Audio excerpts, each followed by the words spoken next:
Hello, and welcome to a new episode of After Dark Fairy Tales. I'm your host, Prince Narrator.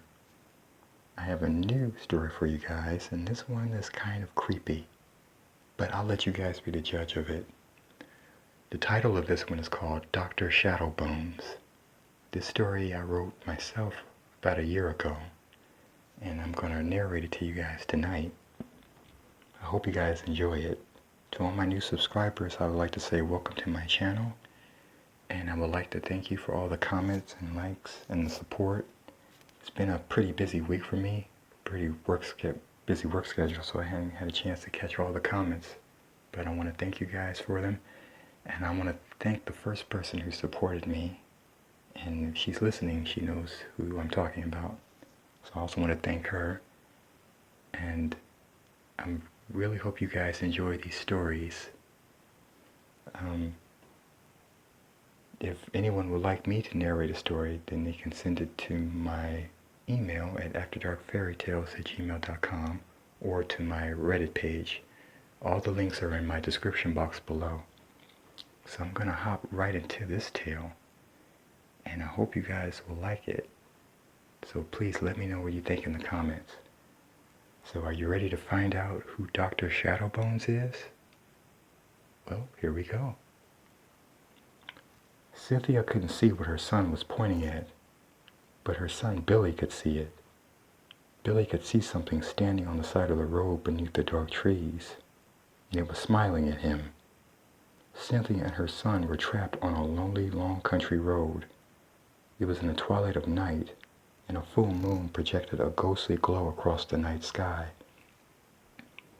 A faulty engine turned Cynthia's night into a nightmare. Cynthia's car sat on the side of the road. No matter how many times Cynthia would twist the ignition switch, her brand new 1984 Cadillac Cimarron refused to make a sound. Cynthia's only hope was a phone booth. The phone booth seemed out of place sitting on the other side of the country road. Cynthia needed 20 cents to use the payphone. The good part was that Cynthia had the change to pay for her call. The bad part was that Cynthia was a little afraid to get out of her car because of what her son told her. "Baby, there's nothing over there," Cynthia kept telling her little boy repeatedly through a nervous giggle. The young mother knew her son had a vivid imagination. Sometimes she would adore her son's imaginary friends, but her son's new imaginary friend gave Cynthia the creeps. It first started at the movie theater. Cynthia took her son to see the Terminator. She tried to enjoy the movie with her little boy, but she couldn't enjoy anything after her son started telling her about a skeletal man sitting behind her. Billy told his mom that his new imaginary friend followed them out of the movie theater. He told his mom that his friend looked like a corpse. Billy thought maybe his imaginary friend was someone who died long ago. The little boy told his mom that his friend ran alongside their car at full speed before it broke down. He said that his imaginary friend wore a midnight black bowler hat and that the rest of his body was naked. The child described the imaginary friend as a lanky, dark figure that had a perpetual smile because he had no lips. He had no eyeballs either, or a nose. Billy told his mom that his imaginary friend's bones would rattle even while he was standing perfectly still. Most moms would freak out if their child gave them such a horrid description of their imaginary friend, but Cynthia was a brave mom, or at least she tried to be brave. She didn't believe her little boy. She didn't want to believe him. It unnerved Cynthia to see how her little boy's description of his imaginary friend was so detailed. Her son's earnest explanation of the existence of his imaginary friend unnerved Cynthia as well. She also didn't like the name of her son's make-believe friend. "Dr. Shadowbones thinks you're pretty," Billy told his mom through a giggle. "He said you look like a cheerleader. He says that he likes your long blonde hair and your ivory skin. He likes the dimples in your cheeks. He says you have the face of a queen, and he also likes how your crystal blue hoop earrings match the color of your eyes." Billy spoke softly while reaching out and stroking his little fingers through his mom's honey blonde hair. The little boy could see the alarm in his mom's eyes, and he tried to relax her by caressing her face. Cynthia took her son's hand away from her hair, and she brought his hand to her lips, kissing his fingers. "What are you thinking about, Mama?" Billy asked through his cute, unguarded voice. The little boy looked like a spitting image of his mom. He had her intense crystal blue eyes and her dimples. His wavy golden blonde hair touched his shoulders, and he cradled his angelic face. Strangers would admire Billy's cute face, and the strangers were mostly women. Billy hated it because sometimes people would mistake him for a girl. The only one he enjoyed hearing compliments from was his mom. "Your imaginary friend sounds evil, and I don't want nothing evil around my baby," Cynthia whispered through a smirk while brushing her pink polished fingernails through her son's hair. The young woman laid a kiss on her son's forehead as she thought about playing along with her child's imaginary friend game, but a voice in the back of her mind was telling her not to do that. "Dr. Shadowbones isn't evil, Mama. He looks scary, but he's a good person," Billy explained. The boy rubbed his nose while thinking about what Dr. Shadowbones told him. "Your imaginary friend told you he was a good person?" Cynthia watched as her son immediately nodded his head to her question. "He told me that he's not mean like Freddy Krueger. He told me he likes humans." Billy wasn't trying to scare his mom with his earnest belief in his friend. He wanted his mom to believe him. He wanted her to see what he could see. "Dr. Shadowbones is real, Mama. I call him my imaginary friend, but he's real. He's standing right over there, watching us." Billy pointed past his mom again, wanting her to see his friend standing on the other side of the road, near the dark trees. Cynthia took a deep breath, and she paid no attention to her child's little finger pointing past her face. Instead, the young woman kept her gaze on her son's face. She shook her head and smiled while touching the tip of her son's nose. "He's right over there," Billy said as he continued to point past his mom. An urgent spark was in the child's voice. No matter how hard he tried, he couldn't get his mom to turn her head, which frustrated him. The little boy watched as his mother lowered his finger away from her face. He pouted when he could see the unbelief in his mom's eyes. Billy looked away from his mom while rolling his eyes. He sat back in his seat, folding his arms and staring down at his lap. Every time little Billy would pout, he'd push his glasses up on his nose.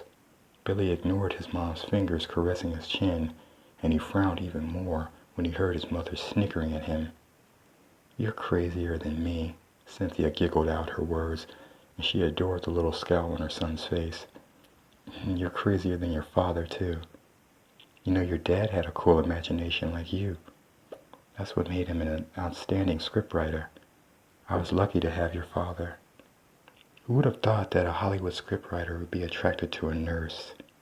"He was smarter than me, like you," Cynthia stated. The mother affectionately studied her son, and she disregarded his soft pouting. Cynthia thought about how her son looked like a miniature version of her husband. He also dressed like his dad. He wore a blue jean vest, along with matching denim shorts. He also wore a black t-shirt beneath his tiny vest. Cynthia laughed in her mind while realizing that her son's clothes were like her husband's, just 5 times smaller. The only piece of clothing that Timothy wore that belonged to his father was a black Run DMC ball cap that he wore backward on his head. Billy would wear his father's hip-hop cap every time he'd go out in public. Like his dad, he adored the hip-hop group Run DMC, and wearing the black cap made Billy feel like his father never died. "I miss Dad," Billy mumbled to his mom. The little boy thought about the last place where he saw his dad, which was in a hospital bed. "I know, baby. I miss him too," Cynthia said while caressing her son's face. The woman didn't want to reflect on her husband's death, but it was hard not to. "Your dad was a sweetheart. He was so intelligent, like you." Cynthia glanced down at her wedding ring, which she never removed from her finger after her husband's passing. "I think about your dad every day. I would give anything to bring him back." Your mommy thought God hated her after she found out that your dad had brain cancer. I kept praying to God every day, asking him to take your dad's cancer away, and he didn't. There was a bitter undertone in Cynthia's voice. Billy turned to look at his mom again. But Dad is in heaven with God. That's what you told me at Dad's funeral. Billy's voice and his words were like the cooing of a dove. His voice soothed his mom, and so did his touch. The little boy sensed his mom's sadness, and he didn't want her to cry like the last time she brought up his dad's cancer. Billy returned the caress that his mom gave him. The child would occasionally look past his mom to see Dr. Shadowbones. The child saw that the creature was still standing on the other side of the road, using the darkness to conceal his crooked physique. Yeah, Dad's is in heaven, sweetie, Cynthia affirmed what she told her son in the past. The young woman's tender voice trailed off, and it became quiet inside her car for a little while. The only noise inside the car was the faint music coming from the radio. Prince's Party Like It's 1999 transmitted through the car's radio at a low volume. The radio was the only thing working in Cynthia's Cadillac. It irritated the woman because her sedan was only a month old and yet it had engine problems. Cynthia held her son's hand while staring out her window at the phone booth across the road.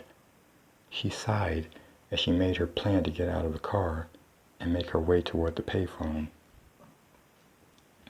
Cynthia knew that she couldn't keep sitting in the car waiting for a passerby. She had to call for a tow truck, and she had the change in her purse to use the phone. Cynthia felt stupid for sitting in her car for 30 minutes waiting for a motorist to come down a lonely road in the middle of the night. At first, Cynthia was about to step out of her car, but her hand froze on the door handle when her son said this. He waved at you. Billy giggled as he brought up Dr. Shadowbones again. Cynthia slowly looked around at her son. Who waved at me, baby? Are you talking about Dr. Shadowbones again? Cynthia released an incredulous giggle. She hoped that her child would lay his vibrant imagination to rest for now.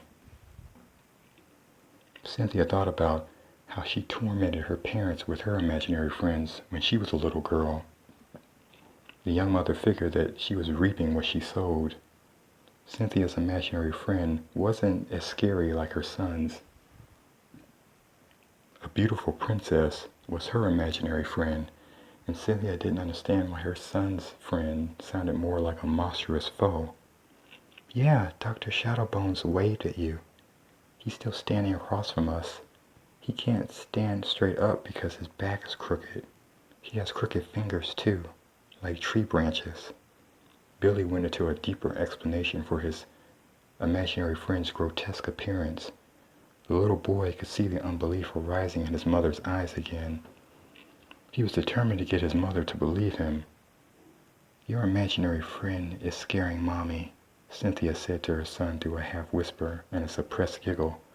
She wanted her son to stop with the Dr. Shadowbones situation, but she didn't want to crush her child's imagination, or what she thought was his imagination. The voice in Cynthia's head told her not to engage her son in the Dr. Shadowbones game, but the young mother ignored the voice because she loved her son. She decided to play along with Billy, pretending that she could see Dr. Shadowbones standing on the other side of the road. Cynthia felt that encouraging her son's imagination as a mother was the right thing to do, even if her child's imagination scared her. You can see him? Billy sat up in the seat, and his voice squeaked a little from excitement after he watched his mom wave at Dr. Shadowbones. Yeah, I can see him. You know something? He's not that scary looking. Cynthia snickered, and she felt good engaging her son. He is tall, and I can see how crooked his back is. Poor thing. It must be hard for him to walk. Maybe he has arthritis. Cynthia thought her playful words would cause her son to giggle with glee, but she looked around at her little Billy when he became eerily silent. What's the matter, Dollface? Aren't you happy? You should be glad that Mommy can see your friend. I couldn't see him at first, but now I can see him waving at... Just stop it, Mama. Billy cut his mother off sharply. The little boy folded his arms again while retreating into his pouting state. Cynthia laughed uncomfortably while looking shocked and partly guilty. What's the matter with you? I see your friend and now you're mad at me? Cynthia kept a smirk on her face while staring at her son in disbelief. You don't see him. You're just messing with me, and Dr. Shadowbones said you shouldn't lie to your son. Billy's voice had an edge to it. It was an unnatural edge that didn't belong in a little boy's voice. Cynthia heard the edge in her son's voice, and she didn't like it. Okay, that's enough with Dr. Shadowbones. Mommy tried to play with you, but I'm not going to play with you if you're going to have a nasty attitude. Cynthia went back into her disciplinarian mode. She wanted to feel guilty, but she thought it would be absurd to feel guilty for trying to please her child. I'm going to go make a phone call. You sit tight, okay? Cynthia leaned in, kissing her child on the side of his head and ignoring his pouting. Once again, Cynthia reached for the door handle, but the hairs on her neck stood up when her son grabbed her knee. His little palm moved like lightning. Dr. Shadowbones wants you to stay in the car, Billy whispered, never looking at his mother.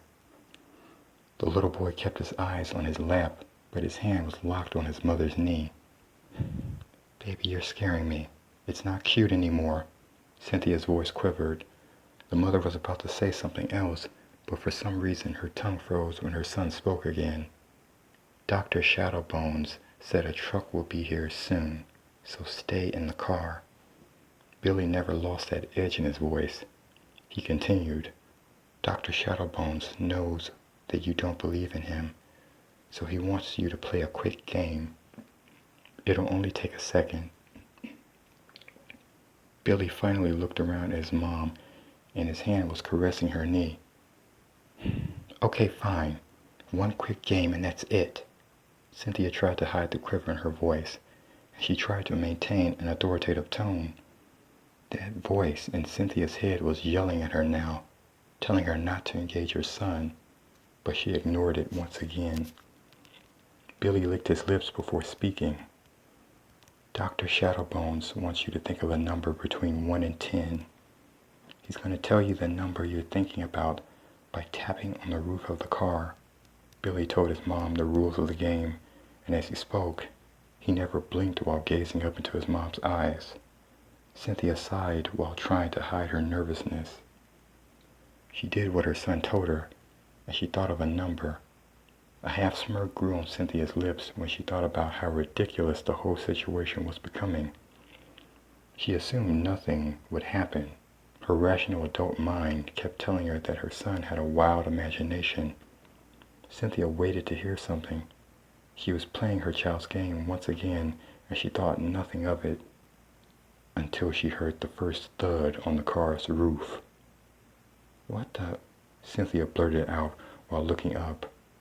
Before she could tell herself that what she heard was a figment of her imagination, a second thud came, and it sent a paralyzing chill through Cynthia's body.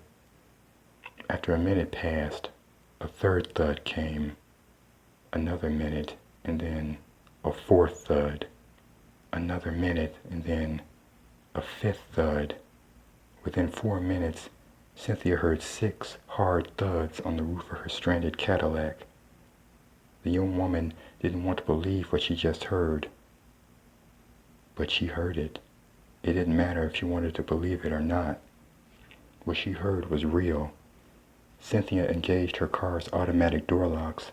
She could still hear it moving and shifting around on the roof of her car. For a few minutes, Cynthia swore she was dreaming. The young woman grabbed her child's hand when she heard the sound of clawing above her head. Don't be afraid of him, Mama, Billy told his mom through a calm whisper. The little boy felt bad for his mom when he saw the sheer terror growing on her face. Baby? Those were the only 2 words Cynthia could get out of her son before her voice locked. The heavy mass that crawled up on the roof caused Cynthia's car to rock back and forth.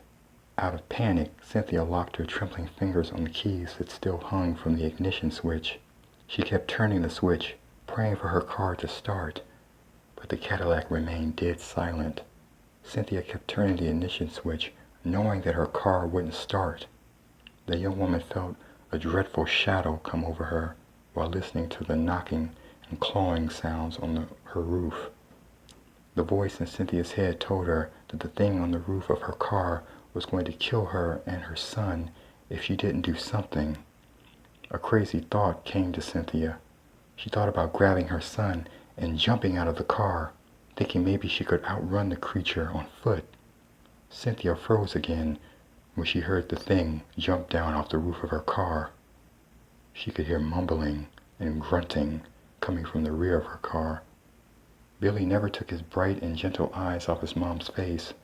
The little boy had no fear of his friend. He could hear the creature pulling on the rear door handle behind his passenger seat. It warmed his heart when Dr. Shadowbones tried to get into the car. He wanted to unlock the doors so his friend could crawl into the car and join him and his mom.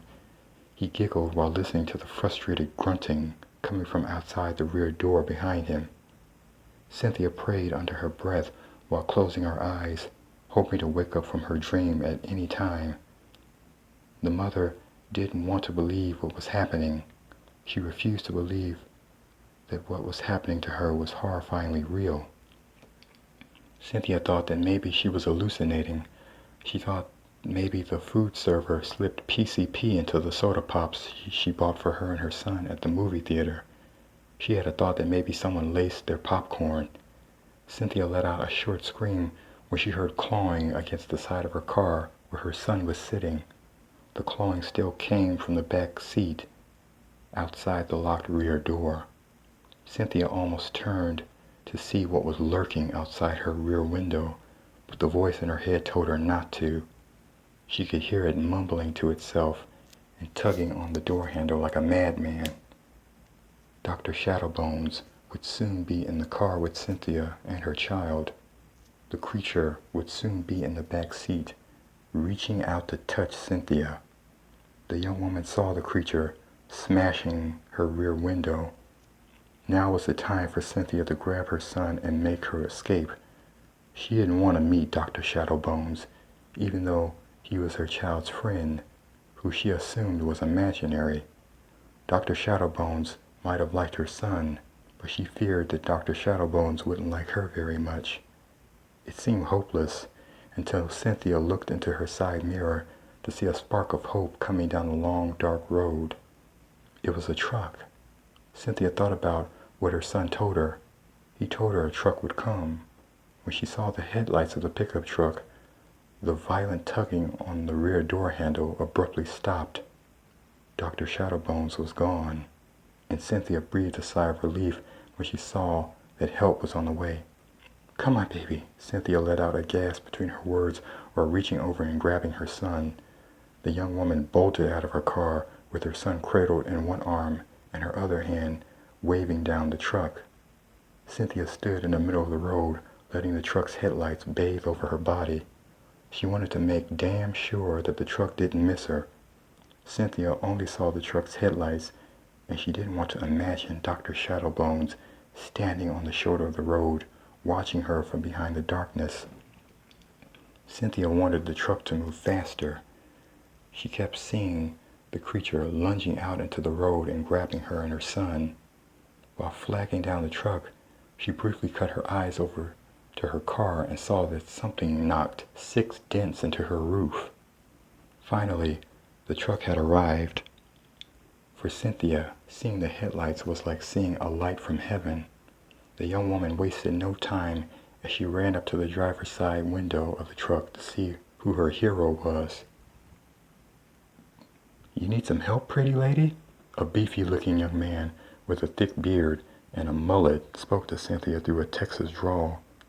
"Yes, my car broke down, and we need a ride to the nearest service station." Cynthia's words flew out of her mouth. Before the man could tell Cynthia to get in the truck, She was already at the passenger door.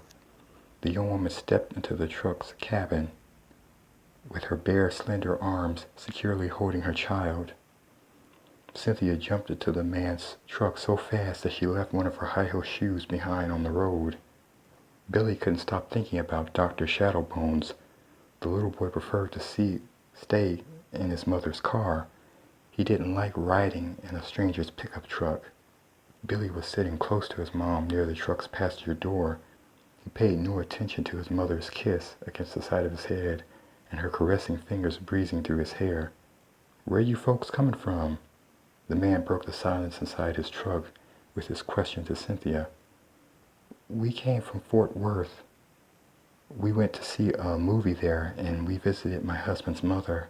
Cynthia still seemed visibly shaken by something, and the man could hear the stress in her voice. "My name is Joe Levi. It's nice to meet you." Joe stuck out his thick hand, and he let out a brief chuckle when Cynthia timidly shook his hand using her fingers. "I'm sorry about my hands. I know they look a little dirty. I'm a mechanic. When you work on cars for a living, it shows on your hands," Joe spoke proudly. "I didn't get your name, pretty lady." "And what's your son's name? He's a cute little fella," Joe exclaimed as he briefly glanced over at Billy, giving the little boy a crooked grin. Billy sheepishly smiled back at the man. He clutched his mother's waist even tighter. The little boy didn't like the smell inside the man's truck. The truck's interior reeked of motor oil, beer, and cigarette smoke. The combo of foul odors twisted Billy's stomach. The only thing that stopped the child from feeling completely ill was thinking about his imaginary friend. "My name is Cynthia Blair, and this is my son Billy," Cynthia told the stranger while fixing her hair and keeping her one arm wrapped around her son. After introducing herself and her son, Cynthia closed her eyes for a second while taking a deep breath. The woman tried to calm her nerves. She didn't want to think about what happened a minute ago. Once again, Cynthia's rational adult mind told her that the creature that clawed and banged on her car was a bear. Telling herself that it was a grizzly bear was the only way Cynthia could deal with the shock of it all. But there was one problem in Cynthia's rational explanation. Bears don't grunt, and they don't mumble like a man. Cynthia couldn't stop thinking about the mumbling and grunting she heard. The young woman tried to put it out of her mind, but she couldn't. At least Cynthia was safe. At least she was with a stranger who could help her and her son. "You seem frightened about something. What happened back there?" Joe asked. The man's Texas accent intensified his question. "My car broke down. It was brand new, but something happened with the engine and it just died on me," Cynthia explained. "I wanted to call for a tow truck, but I was too afraid to get out of my car." "I know that sounds stupid." Cynthia laughed softly, which surprised her. This meant that she was calming down. "I can understand how you feel being a woman out late at night.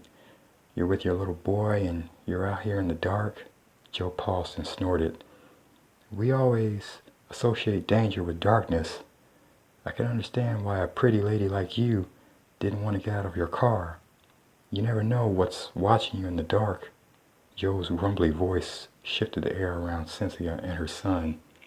Cynthia felt the man's bass-heavy voice vibrating her chest. Looking at Joe, Cynthia could see that he was a hard-working man. He wore a dingy white trucker hat with an American flag design on the front of it. He had on a gray wife-beater shirt that hugged his bulky physique.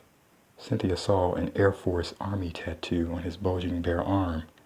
She noticed the mud stains on his ripped blue jeans. "When I saw you in front of my truck, I thought you were that pop singer Madonna." Joe chuckled at his own words. He would occasionally put his eyes on Cynthia's black miniskirt, and he saw how the skirt decorated her wide hips and her shapely legs. What turned Joe on the most was seeing her fishnet stockings. "Yeah, I kind of dress like Madonna." Cynthia joined Joe in laughter. Every time Cynthia would softly laugh, she could feel the tension seeping out of her body. like air leaking out of a balloon. My husband would tease me and call me a material girl, Cynthia continued. Yeah, you dress like her. You got on that nice lacy revealing top and that sleeveless black leather jacket. I love your pink headband. It complements that long, flowing, beautiful blonde hair of yours. Joe paused and snorted. I think you're prettier than Madonna. You dress like her, but your face and your body are way sexier. Your boobs are way bigger than hers and your hips are so hot. Joe's tongue ran loose. He didn't see his words as inappropriate. The Army veteran spoke his mind to Cynthia, and he could feel forbidden desires stirring up inside him, mostly inside his jeans. Thank you. Cynthia didn't know what else to say to Joe's uncensored compliments. The young woman felt safe a few minutes earlier. Did you say you were a mechanic? Cynthia asked while closing her leather jacket to hide her lacy top. Yeah, I'm a mechanic. Joe's voice turned icy when he could somehow sense Cynthia's apprehension toward him. I'm taking you to my garage and I'll send my boys back to pick up your car. Joe gave Cynthia the details of his plan. You and your little boy are in excellent hands. We'll take care of you. After Joe said that to Cynthia, he twisted his steering wheel, causing his 4x4 to make a sharp turn down an alleyway. Billy paid no mind to the truck's sudden swerve. The child was busy looking through the side mirror at a creature that was running behind the truck, keeping its pace at a mile-long distance. The darkness camouflaged the creature as it ran and leaped along the side of the dirt road. Billy couldn't take his eyes off Dr. Shadowbones. It amazed him how fast the skeletal man could move. Cynthia had both arms around her little boy. She held his body tight against her chest. The young woman was sitting between Joe and her child. She could sense something wasn't right, and she watched Joe drive up into an auto repair service station that looked abandoned.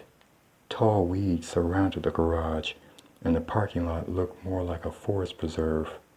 The service garage was dark, and its dilapidated structure looked more ancient than the Roman Colosseum. This is your garage?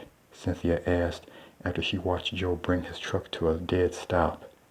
She felt chilled again when Joe didn't answer her question. Instead, the man turned and looked at her after taking off his trucker hat and revealing that he had a mohawk connected to his mullet. Cynthia took her eyes off Joe when she saw a group of men appear out of nowhere. The men had guns, and they surrounded the truck. Cynthia counted 10 men altogether, and she didn't like the rock-hard scowls on the men's rugged faces. Mama! Billy shouted when one man jerked open the truck's passenger door before aiming his gun at the child and his mother. Cynthia screamed when the man reached into the truck to grab her son. The woman swung her fist at the man, and her knuckles connected with his nose. Unfortunately, Cynthia could only land one punch on the man. She couldn't hold on to her son because of Joe grabbing her from behind and putting her in a headlock. Come on, pretty lady, Joe whispered before dragging Cynthia out of his truck's cabin by her neck. He chuckled a little when Cynthia began swinging her arms and flailing her legs. Joe mocked the young woman's efforts to break free from him. What are you doing? Cynthia's shrieking voice shot up to the night sky. The young woman kept trying to reach behind her head to see if she could scratch Joe's face. Hearing her little boy screaming on the other side of the truck made Cynthia go into a conniption. She screamed like a raging cat while digging her long fingernails into Joe's forehead. Cynthia knew that she did some damage after Joe hurled her to the ground before grabbing his bleeding forehead. What the hell's going on over there? A man shouted as he marched toward Joe. The man was bigger than Joe, and his dirty plaid shirt barely covered his oversized belly. He had a beard that covered half of his face, and it looked like a wild, frizzy raccoon. When the man saw what Cynthia did to Joe's forehead, he unhesitatingly kicked Cynthia in her stomach while she was struggling to get up from the ground. That's my brother you injured, you stupid little cunt, the man roared out at Cynthia before spewing tobacco out of his mouth. Most of the man's tobacco juice never made it to the ground. Instead, it landed on the bottom of his beard. "Don't kill her yet," Joe barked at his older brother, whose name was Dennis. "We still need her for the sacrifice. Our master gave us direct orders." Joe grabbed his brother by the collar. "When you do the devil's work, you do it right." Dennis slapped his brother's hands away from his collar. "I know what we're supposed to do." A spitting growl came out of Dennis. Cynthia was still coughing hard while grabbing her stomach. She crawled across the ground while praying to God that her ribs weren't broken. Tears stung her eyes when she could hear her little Billy screaming for help a few feet away from her. Cynthia had to stop crawling on her hands and knees when all 10 of the men surrounded her. One of the men had Billy in his arms. He stopped Billy from screaming by knocking the child unconscious. Cynthia released a wild cry as she swung her hand at the man who held her little boy. She could see that her child's lip was busted and that his glasses were missing. Cynthia ignored her throbbing stomach. She leaped up from the ground, attempting to get her son back, but she was restrained by the other men. Cynthia wanted to attack the man after she saw her child. A rage fell over her, and the woman screamed at every man who had his hands on her body. "Hot damn! She's a fiery little thing," one man shouted with enthusiasm. "She's beautiful. I can't wait to have sex with her. I know we have to tie her down first," another man announced. The man who was holding Billy pulled out a knife. "We have to sacrifice her to the Dark One first, and then we can have sex with her," the man instructed through a calm tone of voice. The man was dressed like a Catholic priest.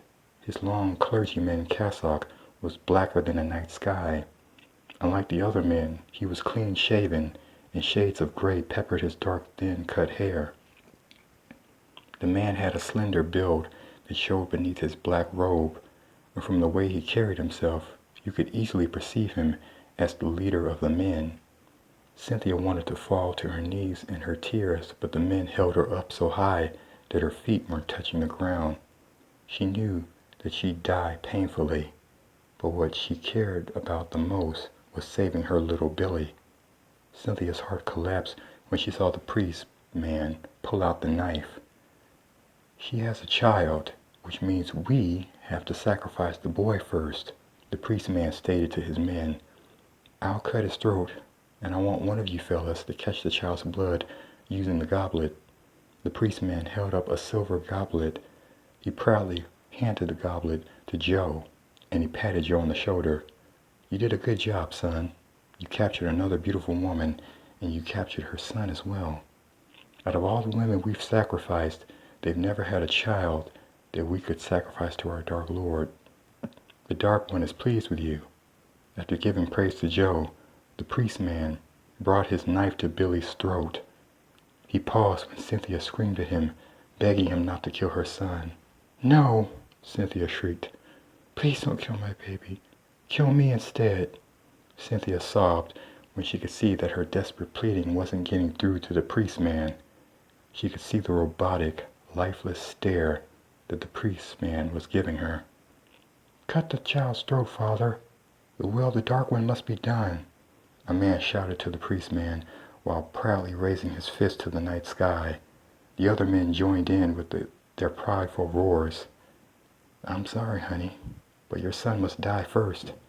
These are the orders from the Prince of Darkness." The priest man dismissively spoke to Cynthia before placing his knife back on Billy's throat. Cynthia kept screaming at the man. She almost lost it until she heard a screeching roar fill the night air. The screeching roar alarmed the men. Even the priest dropped his knife when he heard the otherworldly roar. "The hell was that?" One man shouted out his question. Before he could say another word, something grabbed him from behind. It terrified the man that he couldn't see what was grabbing him. The man tried to fight what was attacking him, but it easily overpowered his strength. Within a second, it silenced the man screaming by decapitating him. The other men became so terrified that they took out running. Some men escaped while others weren't so fortunate. Joe and his brother Dennis were among the less fortunate men. Joe died after he saw his intestines lying on the ground. His brother cried for help after he felt a clawed hand dig into his back, severing his spine. Dennis lost his knife after the creature ripped his spinal cord from his body, along with his skull. Cynthia found herself back on the ground, lying on her hands and knees. She watched as a tall, naked, skeletal man wearing a dark bowler hat ripped up men's bodies like they were pieces of paper. Sprinkles of blood rained down on Cynthia's face, causing the young woman to flinch. Cynthia finally saw Dr. Shadowbones. He towered over all the men, even the biggest man in the group. He was ugly, and to Cynthia, he looked like a mummified giant who had a head that looked too small for his body. She saw that he had no lips, no nose or eyes. His face was a twisted, bony structure that formed a ghastly, perpetual smile. The two caves he had for eyes were blacker than the deepness of space. Cynthia only saw bone and sinew, no muscle or a single inch of skin. She saw Dr. Shadowbones, long, gnarly fingers. They looked abnormally stretched and contorted, like thick, twisted vines. Cynthia saw what Dr. Shadowbones' fingers could do to the human body. She watched body parts fly in every direction. She almost got hit in the face by the piece of a man's arm. The last man to die was the priest man. Instead of running, he foolishly stood his ground. He had the nerve to confront the creature. At first, the priest man thought he was staring up at the devil, and he didn't understand why Satan would destroy the men who worked for him. The priest man opened his mouth to say something to the naked creature, but before he could utter a single word, he felt gnarled fingers reaching down into his throat. The priest man died instantly after Dr. Shadowbones brought up one of the man's lungs up through his mouth. The force of the pull split the man's throat in half. The creature also severed the priest man's aortic artery along with his beating heart. Cynthia's body trembled as she remained on her knees, staring up at Dr. Shadowbones. She couldn't scream when she saw the giant skeleton slowly kneel to pick up her son. All Cynthia could do was watch as Dr. Shadowbones cradled her 6-year-old son in his arms. Cynthia thought the monster was going to kill her son and then kill her, but the opposite happened. While standing up, Cynthia let out a gasp when Dr. Shadowbones mumbled and grunted at her before creeping toward her. The young woman's mouth fell open when the creature stood over her before slowly placing Billy in her arms. Billy opened his eyes and he moaned, feeling disoriented. The little boy raised his head from his mother's shoulder to see Dr. Shadowbones kissing his mom on her forehead. Billy smiled when Dr. Shadowbones kissed him on the forehead as well. He felt comforted by the monster's kiss, and he loved feeling those gnarled fingers stroking through his curly hair. Cynthia finally took her eyes off Dr. Shadowbones to see that her son was awake. She rubbed and kissed on her son's face while wondering if she was going to wake up. Cynthia had to face the fact that she wasn't dreaming. She held her son tight in her arms, and she could feel her heart racing. Cynthia stood perfectly still. She looked up again, putting her wide eyes on Dr. Shadowbones after her son whispered in her ear, "See, Mama? I told you Dr. Shadowbones was real." So, did you guys like that one? I hope you did.